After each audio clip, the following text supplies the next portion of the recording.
Merci de nous rejoindre pour cette dernière partie de l'Africa Newsroom. Oscar Moubiaï, avocat spécialiste du droit français et du droit congolais. Moussa Abdulkader Diaby, vice-président de l'Union africaine des ONG de développement. Malika Cher, éditorialiste, nous accompagne depuis le début de cette émission. Moussa, vous vouliez réagir aux propos d'Oscar Moubiaï. Oui, ce sont des propos, c'est un commentaire de façon générale. Ce que j'avais envie de dire, suite aux propos de Malika Cher, c'est on a effectivement dans la zone UEMOA ou la zone CEDEAO des taux d'échange, des échanges intra-communautaires qui sont assez faibles. Mais il faut regarder la source quelque part parce qu'on a quand même des monnaies qui ne sont pas convertibles.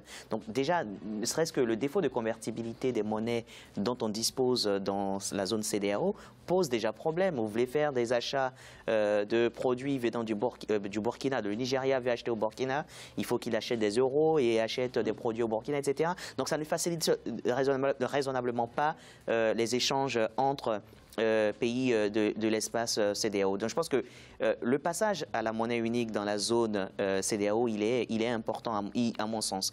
Par contre, le calendrier il peut aller beaucoup plus vite. Après, il faut voir le plus efficace. On a déjà une monnaie unique qui existe, qui réunit 8 pays. C'est le franc CFA. Et ce franc CFA, malheureusement, en tout cas, il reste ancré à l'euro avec des taux d'échange fixes, etc.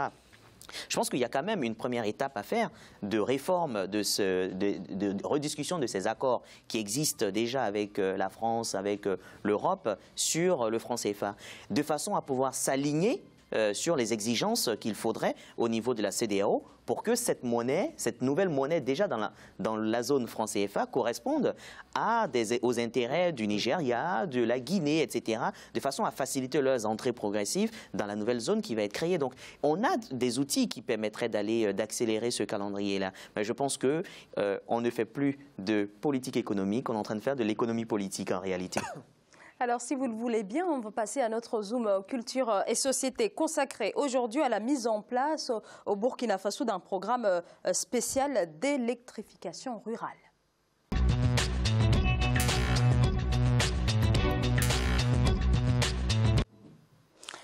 Le Burkina Faso veut apporter l'électricité à 22 000 foyers en milieu rural d'ici 2025. C'est le président Roch Marc Christian Kaboré qui en a lancé le programme il y a quelques jours, un programme soutenu par la Banque mondiale qui devrait à terme électrifier 800 localités du Burkina Faso où seuls 3% des populations rurales ont accès à l'électricité. Idlet Mirabel Bissot.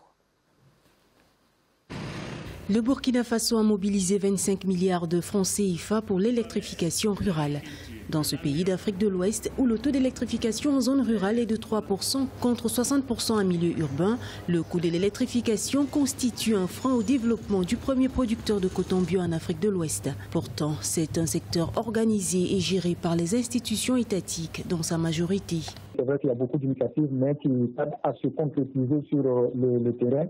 Parce que Burkina Faso, quand on parle d'électricité, c'est généralement donc la SONABEL, la Société nationale de l'électricité, qui s'occupe de cette question. Mais ces derniers temps, au niveau rural, donc il y a des stratégies qui ont été développées, notamment donc cette question de l'électrification a été confiée donc à certaines populations. Donc il y avait des initiatives, mais ces initiatives aussi ont montré leurs limites avec notamment le coût très élevé, donc surtout pour le milieu rural. Et en plus de cela, le fait que l'électricité n'était pas tout le temps disponible. Donc ça a été une grosse difficulté. Pour améliorer l'électrification en zone rurale, les autorités ont mis en place en octobre 2017 un programme spécial d'électrification. Ce dernier prévoit d'éclairer 189 localités et envisage de créer 1500 emplois directs ainsi que la construction de 1500 lignes électriques. À terme, plus de 22 000 ménages auront accès aux services d'électricité dans les zones reculées du Burkina Faso. Les populations rurales vont donc avoir accès aux courants alternatifs et continus. Je compte mettre aussi l'accent notamment sur le solaire. Donc, en fait, il y a une agence qui a été mise en place, notamment l'ANERE, Agence nationale de l'énergie, des énergies renouvelables et de l'efficacité énergétique. Donc, qui doit travailler aussi, notamment sur le solaire, afin de mieux électrifier ces zones rurales. Le Burkina Faso veut, à travers cette stratégie, réduire la dépendance vis-à-vis des combustibles fossiles importés et faire évoluer progressivement le mix de production vers les énergies renouvelables et les importations d'électricité. En vulgarisant l'électricité en zone rurale, les autorités prévoient d'atteindre un taux d'électrification de 45% à l'horizon 2025. Alors ce programme, c'est le PSER, le programme spécial d'électrification rurale, mise notamment sur, comme on l'a vu dans le reportage, sur les énergies renouvelables. Malik, on se dit qu'il était temps à l'heure où dans des pays comme le Maroc, plus d'un quart de l'électricité est produit déjà à partir de ces énergies renouvelables. Oui, chaque pays a sa situation au regard de la situation du Burkina Faso, qui n'a pas été souvent un long fleuve tranquille. L'électricité pour tous, c'est effectivement aussi là un idéal, et pour tous les Africains, non seulement pour les Burkinabés, mais pour tous les Africains. On a cette chance aujourd'hui justement de pouvoir produire de l'électricité sous différentes formes. Et notamment, vous venez de citer l'énergie renouvelable et donc le photovoltaïque. On a cette chance-là et il faut miser dessus. Le virage qu'a raté un peu l'Afrique dans l'électrification traditionnelle, poteau électrique et transport d'électricité, on peut rattraper ce virage et repartir vers un bon chemin via le renouvelable, parce que vous avez des contraintes qui sont moins fortes.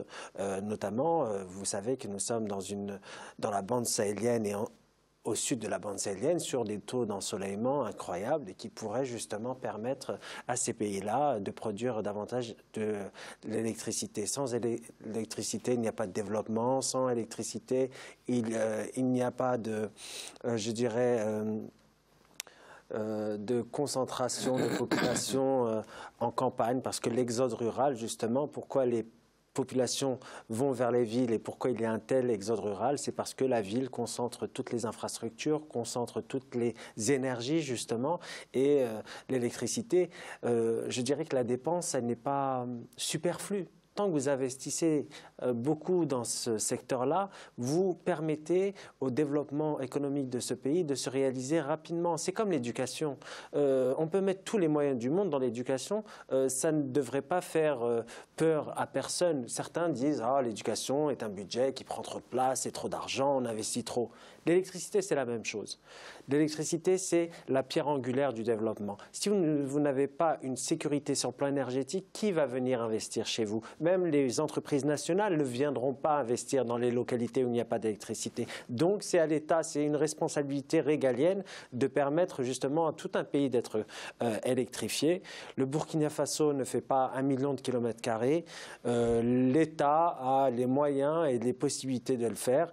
Alors après, s'il faut recourir à des partenariats publics-privés, pourquoi pas, mais attention, il faut que ça soit très encadré.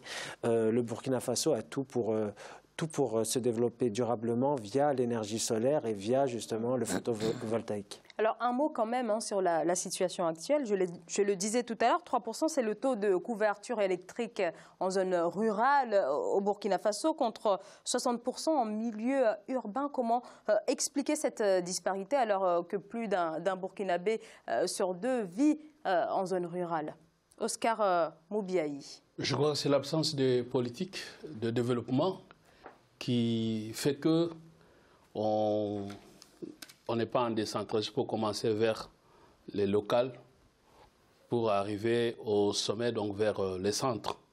Alors l'Afrique n'a pas cette politique de commencer vers le bas pour vers le centre en termes de décentralisation, en termes de développement local. Maintenant, ce que Burkina veut réaliser, je suis d'accord avec Malik, c'est dans une très bonne direction. Parce que le mal dont souffre l'Afrique, c'est, quand on dit on est sous-développé, c'est que l'on manque l'énergie.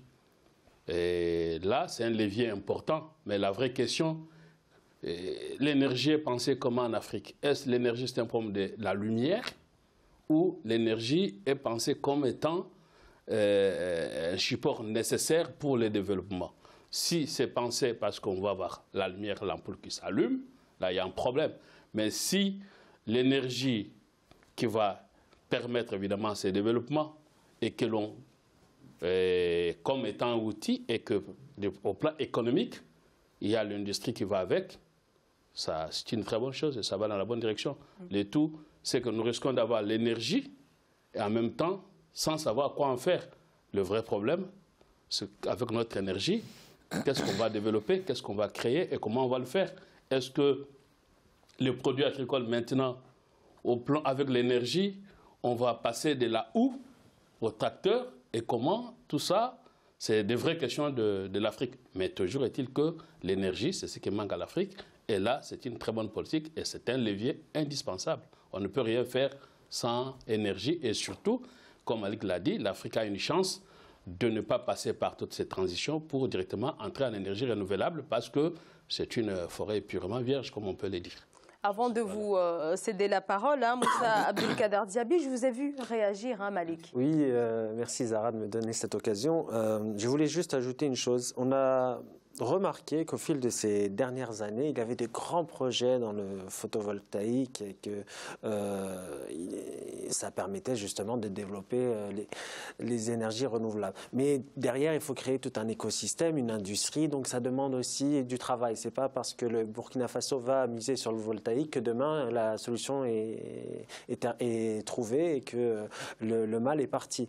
Il faudrait justement, ces panneaux photovoltaïques, vous savez, c'est 25 ans d'âge, c'est pas 100 ans, c'est pas 200 ans. Donc il faut créer des unités de production. Donc ça demande encore plus une politique bien précise justement dans l'électrification, d'autant plus que la démographie est de plus en plus forte dans ces pays-là. Juste une chose, nous sommes capables. On est en Afrique de l'Ouest. Nous sommes capables avec les pays nord-africains. Je ne vois pas pourquoi c'est un projet qui met du temps à venir. D'ailleurs, parce que on enrage parfois de voir un mutisme de la part de certains pays africains. Nous pouvons créer au sein de certains pays d'Afrique du Nord des centrales photovoltaïques qui est capable de produire beaucoup d'électricité, qui est capable d'exporter l'électricité vers les pays d'Afrique subsaharienne. Si vous avez vu, il y a eu des projets, des AirTech, où on disait toujours on fait des projets en Afrique du Nord et on exporte vers l'Europe. Ce n'est pas ça la solution.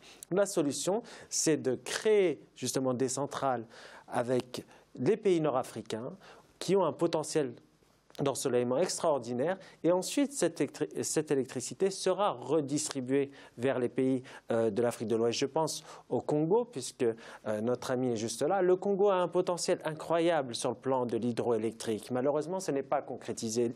Le Congo lui-même, la RDC, pardon, peut électrifier toute l'Afrique à lui-même. Parce qu'il y a une force incroyable dans l'hydroélectrique. Et nous sommes là à chercher des solutions au niveau national, alors que la solution, elle est régionale, elle est continentale. Moussa Abdelkader Diaby. Je vais simplement rajouter parce que vous avez tout dit. C'est clairement, je partage complètement tout ce qui a été dit. Et je partage tellement si bien que j'ai tendance même à penser que 25 milliards, c'est trop peu. Je pense que c'est trop peu ambitieux. Ça manque d'ambition. 25 milliards pour électrifier, passer de 3% à 40%.